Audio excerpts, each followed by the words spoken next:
Bienvenidos a nuestro podcast de Líderes de Alto Desempeño. Y bueno, antes de empezar queremos agradecer al Centro Cultural Paso del Norte por permitirnos estar en este grandioso lugar. Recuerden por favor suscribirse, darle like, comentar para poder seguir trayendo a nuestros invitados.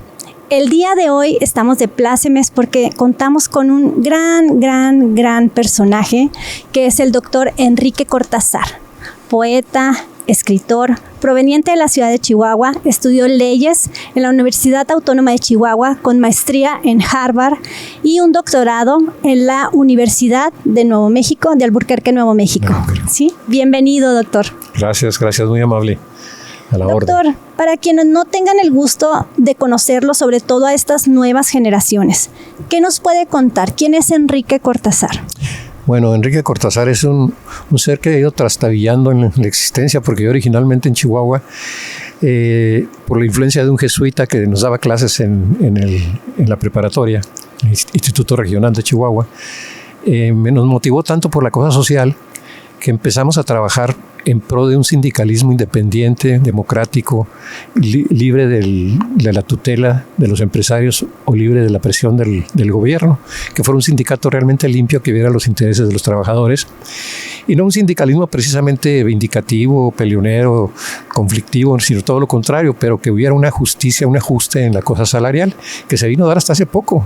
Los salarios de los obreros eran generalmente salarios de hambre, hasta muy poco tiempo atrás han sido salarios más o menos justos. Pero en fin, esa era originalmente nuestra intención, trabajar en pro de un sindicalismo que fuera justo y que fuera realmente reivindicativo para las clases trabajadoras. Entonces, en ese momento, en Chihuahua no había... Yo siempre salía para arquitecto en los exámenes que nos hacían los jesuitas vocacionales. Siempre salía para arquitecto, pero no había escuela de arquitectura en Chihuahua. Por eso le digo que yo anduve trastabillando por aquí y por allá.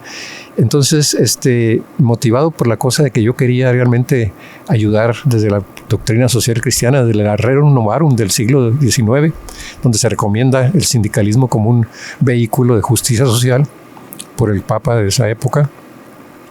Entonces yo quise estudiar leyes para poder ser más efectivo en mi trabajo en pro de los trabajadores. La experiencia fue muy interesante porque fue muy nutricia en el sentido de que aprendió uno a ver la realidad. La teoría era muy bella, era muy romántica, pero la realidad era muy impactante, muy ruda, muy dura. Entonces, no que yo haya defeccionado de esa lucha, pero sí me fui encaminando hacia algo que tuviera que ver con las ciencias sociales. Para mí entré en la cuestión de promotor cultural y de poeta por dos milagros que me dio la poesía. Primer milagro, yo cuando terminé la carrera de leyes estaba como juez menor mixto y notario público por Ministerio de Ley en un pueblito minero cerca de Chihuahua. Fíjese qué pueblito era. A Santa Eulalia. Santa Eulalia, sí. Un pueblo minero muy lindo.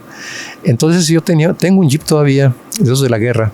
Yo iba en mi jeep todas las mañanas temprano al juzgado.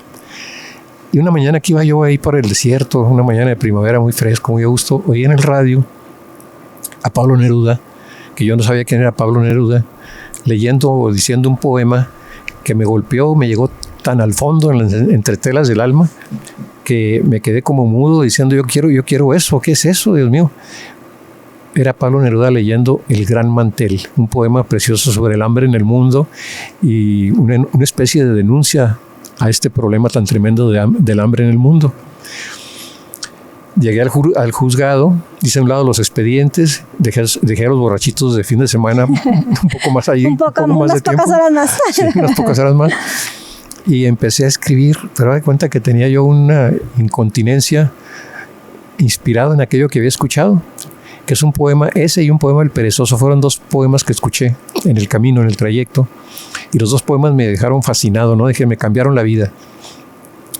Yo seguí con el litigio, terminé mi carrera, me gradué, me cambié a Ciudad Juárez, pero antes de venirme a Juárez, otro milagro con la poesía.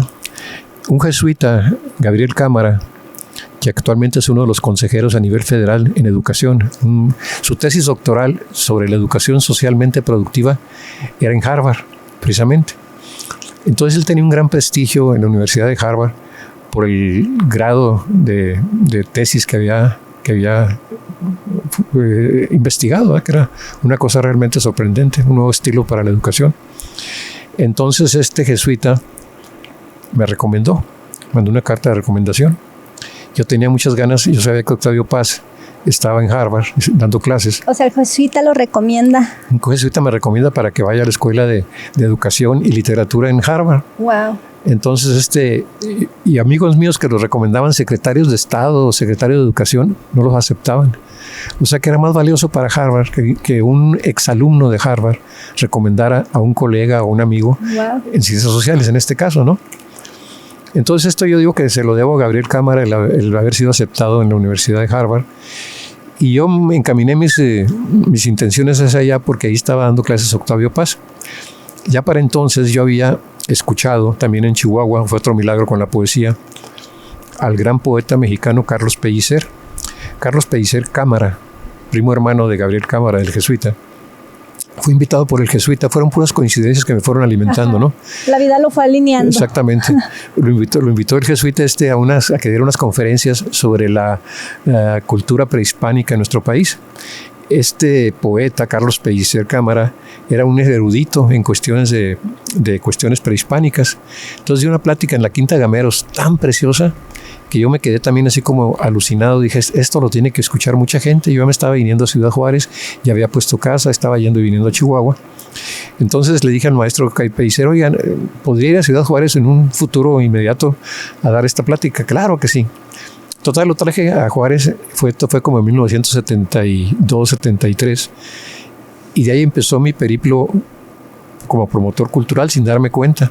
O sea, ¿viene usted por trabajo aquí a Ciudad Juárez? Sí, vine como trabajo, con un trabajo muy ingrato, pero no tenía otra porque a mi esposa había estudiado el curso Montessori en Washington, acaba de regresar a Chihuahua, y en Chihuahua no había plaza.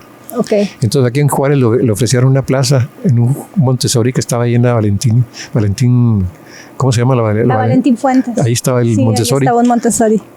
Ahí le ofrecieron chamba.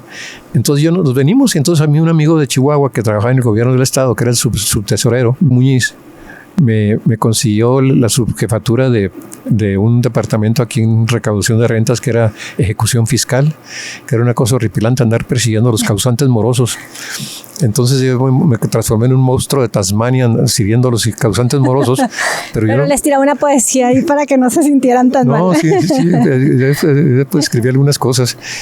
Pero resulta que nomás aguanté un año ahí en la recaudación de rentas. Entonces ya me pasé al despacho de un amigo muy querido, Chacho González Bernal, que su hermano Jaime González Bernal, eran gentes aquí de Juárez, pero habíamos estado juntos en el Patria en México, en el Colegio de los Jesuitas. Habíamos jugado básquetbol, Jaime, su hermano y yo éramos basquetbolistas. Entonces yo me hice muy amigos desde muy jóvenes de ellos, y llegando aquí a Juárez y ya estaba casi enfermo de exceso de burocracia, le pedí chance en su despacho. No, me acogieron muy bien, ahí en la Lerdo estaba el despacho de los González Bernal. Y ahí empezó mi litigio. Y de ahí me invitaron a la Universidad de Chihuahua a dar clases aquí en Juárez. Y ya estando en la universidad, y estar leyendo a Pellicer, y empezar a traer gentes como Carlos Monsiváis, fue el primero que traje, y ver toda esa posibilidad cultural, dejé definitivamente el litigio y me dediqué a la cosa cultural. Empecé a traer muchas gentes a la UACH, aquí en Juárez. Okay. Empecé a traer a Monsiváis, José Emilio Pacheco, Elena Poniatowska, y en el 80 traje a Carlos Fuentes. Entonces ya estaba yo, había agarrado vuelo, ¿no?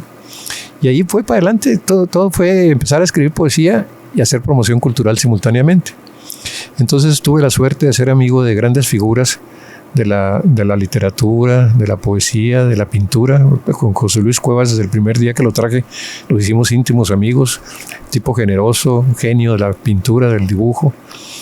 Entonces eso fue mi que tuve en la vida, de que las condiciones se iban dando de alguna u otra manera de forma espontánea. Iba yo coincidiendo con todo esto y me iba enamorando de eso, y entonces me entregué sin La vida lo fue guiando a formarse un gran promotor cultural de esta frontera. Exactamente, la vida me fue guiando. Por ejemplo, mira, un punto muy importante que es el promotoría cultural, y yo también lo tuve como una gran dádiva, una de la vida, ¿no? En el Montessori, donde estaba mi esposa dando clases, celebraban en esa ocasión el Día de las Madres. y había un grupo de Chihuahua que dirigía el maestro Fernando Saavedra, que habían puesto un recital poético, coral, con mi poesía. Entonces coincidió que vinieron esos días aquí a Juárez a presentarlo. Y entonces dijo la señora Cotera a Laura, le dijo, oye, ¿no podrán traer aquí para el Día de la Madre? Sí. Entonces ya fueron ahí al Montessori, estaban todos los papás y las mamás ahí. Entonces terminaron de decirle la poesía y una de mis mecenas número 1 se paró y vino y me dijo, Enrique, me encantó tu poesía. Dice, qué bárbaro, los invito a cenar a la casa a la noche. Era Lupe de la Vega. Entonces fuimos a cenar con Lupe y Federico, eso habían ahí unos nogales. Y ahí nació una amistad que hasta la fecha. Y la señora de la Vega y Freddy fueron mis primeros mecenas. Entonces pues, empecé a traer gente y no tenía que sufrir por transporte, ni por estancia, ni por honorarios para toda la gente que traía. Entonces el mecenazgo es algo muy importante y que ahora en mi vida concluye con Laura Muñoz, que ha sido mi mecenas desde antes de que trabajara yo en ESMAD. Mucho antes, me ayudó mucho cuando estaba yo en servicio exterior, en Phoenix, Arizona, y en El Paso también, y en San Antonio. No, en San Antonio ya fue después cuando la conocí. Pero en lo que fue El Paso y Phoenix me ayudó con cantidad, con muchos gastos que implica la cultura, ¿no? Claro. Cantidad de gastos. Claro, y yo creo que ahorita muchos de nuestros suscriptores y la gente que nos está viendo se está dando cuenta de que en Juárez siempre ha existido la cultura. Es que a veces escuchamos, en Juárez no hay cultura. No, siempre ha habido, y vean desde qué cantidad nos está hablando, desde un año del 80, de los 90, en donde se estaba trabajando en este campo cultural tan fuerte y que a veces la gente desestima, ¿no? El decir muy vagamente, en Juárez no hay cultura. No, sí hay, pero a veces no estamos enterados de ir a estos eventos. Y ahorita yo lo he visto más, precisamente ahorita que platicaba de lo que es ESMAR, el Centro Cívico ESMAR, y cómo trae muchísimas actividades culturales aquí a la ciudad, ¿no? Es un digamos, un grupo muy comprometido en esta parte cultural también con ella. Sí, muy comprometido. Oiga, doctor, y bueno, su poesía, lo que usted escribe, ¿qué tanto ha influido esta frontera para usted cuando escribe su poesía? Pues yo creo que a muchos autores, la mayor parte, la circunstancia en que se vive, las experiencias existenciales, ¿no? De existencia, de vida, son fundamentales. Yo no me había atrevido a escribir porque, como te dijera, es un poco difícil llegar al corazón, al alma de una comunidad, de una situación geográfica y comunitaria, ¿no? Como es el caso del Paso Juárez. Entonces yo escribía más bien en mi poesía en los principios, en los inicios, influido por Carlos Pellicer, precisamente por Octavio Paz, por un gran poeta español que es Ángel González, por pues Carlos Pellicer no se diga, fue de las grandes influencias que tuve, el mismo Alejandro Aura, fueron varias influencias cuando yo estaba muy joven. Pero no me había atrevido a escribir nada que fuera como una poesía con crónica o como una poesía que reflejara la situación social, económica, política de un entorno, ¿sí? Hasta hace poco, durante los últimos 10 años he estado escribiendo. Te digo que hace poco, pero yo vengo haciendo promoción cultural de 50 años. Claro. ¿No? Empecé hace 50 años a hacer la promoción cultural y a escribir también. Pero hace 10 años para acá empecé a escribir una serie de poemas sobre la frontera Juárez-El Paso. ¿Se acuerda de alguno que nos pudiera leer? ¿Mandé? ¿Se acuerda de alguno? No traje poemas. Ay, qué bárbaro. Soy pésimo con mi memoria. Pero bueno, esos poemas tratan de rescatar situaciones un tanto crueles, duras, trágicas, injustas de lo que vivimos en nuestra frontera en los últimos 30 años, por decir algo, ¿no? Entonces yo lo que hacía como inspiración era irme a la nota roja del periódico y leer cada caso que decía, ¿cómo puede ser posible que esto exista aquí? Pues existe. Y es algo que no solamente es una excepción, sino que es algo que se generaliza mucho, ¿no? Entonces también otra fuente de inspiración para ese libro fue el Hospital de la Familia que tenía la señora de la Vega ahí cerquita del malecón. Que entonces empezó con 2 cuartitos, eran 2 cuartos el hospital. Entonces la señora de la Vega me llevaba a que les leyera yo poemas a las señoras que estaban, las parturientas que están ahí esperando tener su bebé. Entonces yo me integré mucho con el proyecto de la señora de la Vega hasta hace muy poco, en cuanto evento tenían, ahí estaba yo haciendo, diciendo cosas o escribiéndole algo a la señora de la Vega para que algún poema, alguna cosa relacionada con su trabajo de promoción social. Entonces para mí esa experiencia con los de la Vega, con Lupe, con Federico, fue una experiencia muy rica porque pude caminar dentro de este tráfago que es la promoción cultural sin tanto tropiezo. Claro que también tuve muy, muy buena suerte con los gobiernos que me tocó colaborar. No siempre, pero la mayor parte del tiempo sí. Por ejemplo, con Chuy Macías, aquí siempre lo he dicho, Chuy Macías fue para mí un verdadero mecenas desde el gobierno, porque estando yo sin trabajo, había tenido un problema con un cónsul. Estaba trabajando en el consulado del Paso aquí en la frontera, y como agregado cultural estaba por llegar mi nombramiento. Resulta que llegó a finales de los 80, finales de los 80 llegó un cónsul así voluptuoso, así grandote, moreno, Enrique Buch Flores. Y me habló y me dijo, oye Enrique, ya para entonces yo había traído a Carlos Fuentes, había traído todas estas personalidades a UTEP y aquí a la Universidad de Chihuahua. Entonces corrió esa voz de que yo tenía esos contactos. Entonces me habló y me dijo que si no quería ayudarlo, que porque quería una persona con mi perfil y con mis influencias en el mundo cultural. Le dije que claro.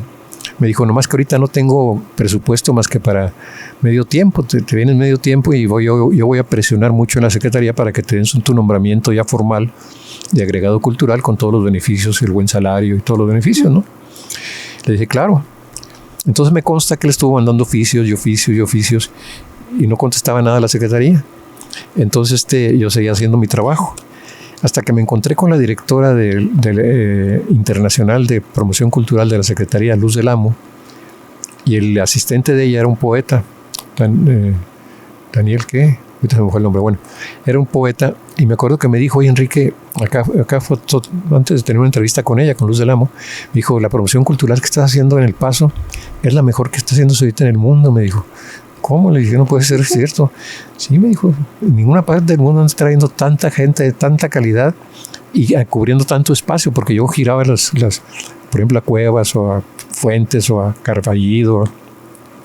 Empezamos en El Paso, luego seguíamos a Albuquerque, luego nos íbamos a Phoenix, luego a Tucson y luego nos íbamos a Juárez. ¿Sí? Entonces un circuito bastante amplio en que estaba llevando todos los eventos. Inclusive llevamos una obra de teatro en la que invité precisamente a Joaquín Cosío y Sara, mi esposa, que era actriz. Entonces hicimos una obra de la que era esposa de Octavio Paz, ahorita se me da el nombre, una obra que se llama todo se desarrolla, la acción se desarrolla en una cripta familiar, se llama Un Hogar Sólido la obra. Entonces la llevamos en gira artística por todos estos lugares en una camioneta Volkswagen y en mi Volkswagen. Llevamos como 15 compañeros artistas, de todo tipo, director de la obra. Era Oscar Chávez el director de la obra, lo invité a que nos dirigiera la obra, el cantante, que era gente de teatro también. A él y a Rodoberti, que era un director aquí local, o es un director local. Entonces se hicieron muy padre el dúo de dos directores. Venía cada 15 días Oscar Chávez a ver cómo iba el avance de la obra y ya daba sus indicaciones. Total, nos hicimos esa gira y íbamos todos apretujados, pero felices, ¿no? Entonces todo ese trabajo me fue dando dividendos sin yo proponérmelo. Haz de cuenta que tuve que renunciar al consulado porque después de que se fue el señor Buch Flores, ese señor grandote, ya me había ofrecido el subsecretario para América del Norte, se apellidaba Valero, me había Javier Valero, Barros Valero, me había ofrecido ya que me iban a dar nombramiento en 3 meses más, el nombramiento de agregado cultural, y de $800 que ganaba yo mensuales me iba a subir a $4,000, estoy hablando de 1991, 90 por ahí. Ajá. Y luego pasaporte diplomático, residencia todo para mí, la familia. Padre, todos los beneficios. Sí, cédula de inmunidad diplomática. Ya te puedes entrar sin no te tenían que preguntar los agentes de ahora ni qué llevabas, ni ya pases con tu pasaporte. Entonces es una situación de privilegio que yo nunca la había buscado, pero me llegó. Ok. Entonces fue pero eso sucedió mucho tiempo después porque tuve que renunciar. Resulta que se fue Buch. Se fue de ahí del Paso, lo cambiaron en los circuitos de movimiento que hace la Secretaría de Relaciones Exteriores, lo mandó al Lejano Oriente, al Medio Oriente, lo mandó como embajador. Entonces llegó un cónsul que me empezó a hacer la guerra porque quería el puesto para su mujer. Ah, ok. Entonces empezó a hacerme la guerra. Ajá, que y yo renuncié y me regresé para acá. Ahí fue cuando me habló Chuy Macías y me invitó a trabajar con él. Y ahí empezó otro momento de ascenso, porque Chuy Macías se portó muy bien. Chuy Macías, impresionantemente bien. Y nunca se quejó, porque mucha de la gente que yo traía, de los intelectuales, sobre todo así gente como Carballido, bueno, un dramaturgo, pero un gran intelectual, o Alejandro Aura, o todos ellos, los que estaba trayendo continuamente, Ríos, el caricaturista, pues todos le tiraban al gobierno, ya todos estaban muy descontentos con el gobierno de un solo partido y con la dictadura perfecta que fue clasificada por el escritor peruano. En fin, Chuy nunca me dijo nada, no un mínimo reclamo. Al contrario, entendía muy bien el valor de la cultura dentro de una democracia, ¿no? Ok. ¿Cómo debe ser libre la cultura? Sí, y pues ya, ahí fue donde ya seguí hasta que llegué a Estados Unidos como agregado cultural y seguí escribiendo. Lo de la poesía nunca lo dejé. Fui publicando, con suerte, a veces sin suerte, pero fui publicando hasta la fecha. Acabo de publicar este libro que me ha ido muy bien, que es un librito. Ahorita entonces sigue publicando, sigue escribiendo. Sigo escribiendo. Ahorita está trabajando en ese libro. ¿Cómo se llama? Si quieren mostrarlo. Este libro lo acabo de publicar y es una especie de memoria. Es la primer trabajo que no es poesía. Es una especie de crónica, de memoria, de anecdotario, de la amistad que tuve con todas estas gentes, grandes creadores como Carlos Fuentes, Monsiváis, Carlos Montemayor, Ríos, el caricaturista, José Emilio Pacheco, José Luis Cuevas, Octavio Paz, Paco Ignacio Taibo. En fin, todas estas personalidades que me hice muy amistad. Ahí se encuentran todos sus relatos. Estado muy cerca con ella. Entonces, son una narrativa de sus generosidades, sus ocurrencias, porque era gente que tiene un gran sentido del humor, su sentido de generosidad humana y profesional, ¿no? ¿En dónde lo pueden encontrar? Este libro lo pueden encontrar en la librería de la universidad. Ah, ok, en la librería de la UACJ. En la UACJ, sí. Y pues ahí seguimos caminando en este tráfago. Así debe ser, don Enrique. Pues ya se nos está acabando el tiempo. Esto es así bien rápido demasiado. Y hay cantidad de memorias con usted que podría contarnos. Yo creo que debe tener 1000 anécdotas ahí que nos puede contar.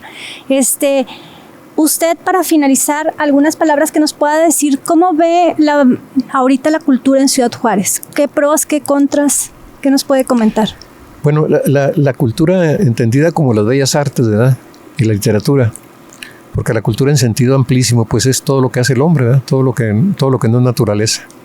Entonces la cultura entendida como eso que prácticamente viene desde los movimientos de la Ilustración francesa en el siglo XVIII, XIX. O sea, la infraestructura para alimentar esta necesidad del ser humano, que es las artes, la literatura, pues se ha ido desarrollando en Juárez, quizás con lentitud. Cuando yo llegué a Juárez, en el 72, 71, era un solo museo el que había y un solo auditorio que había, que era el Museo de Arte, donde yo fui después director, Museo de Arte de Limba, y el Benito Juárez. Ajá. Eran las dos instancias. Entonces, en esa época, todos éramos el mismo grupo de gente que iba a las conferencias, que iba a las exposiciones, que iba a los conciertos. Éramos un núcleo pequeño. Okay. Pero yo con el tiempo vi cómo se fue diversificando y que gran función de esto fue precisamente la universidad y los diferentes talleres literarios y de pintura que fueron surgiendo. Entonces, todo este movimiento de formación, un tanto informal y también formal a través de la academia, la universidad, ha ido moviendo mucho el ambiente cultural. Las oportunidades para un buen poeta pues ya están ahí en la universidad o en los talleres. Tenemos talleres en el Centro Cívico para poetas que están iniciando en su trabajo. En el Centro Cívico Esmar, ¿verdad? Ahí están los talleres. ¿Centro Cívico Esmar? Sí, en el Centro Cívico Esmar tenemos talleres tanto de literatura para diferentes géneros. Básicamente tenemos para poesía y para narrativa. Tenemos también un taller de teatro. Hemos tratado de conseguir los mejores, los más relevantes maestros en estas disciplinas. Sí, muy buenos maestros. Tenemos ahí, por ejemplo, a Pilo Galindo en teatro, a José Juan Aboita en literatura, En fin, tenemos esa intención de tener muy buenos maestros. Todos los cursos de artes y de literatura son gratuitos. Ya ven. Todo lo que traemos también de actividades de presentación. Acabamos de traer a Juan Villoro, que es una de las grandes plumas que hay en nuestro país. Y estamos trayendo lo mejor, lo más granado de la música, del teatro, de la poesía, de la literatura en general. Y son gratuitas la entrada para todo el público, ¿no?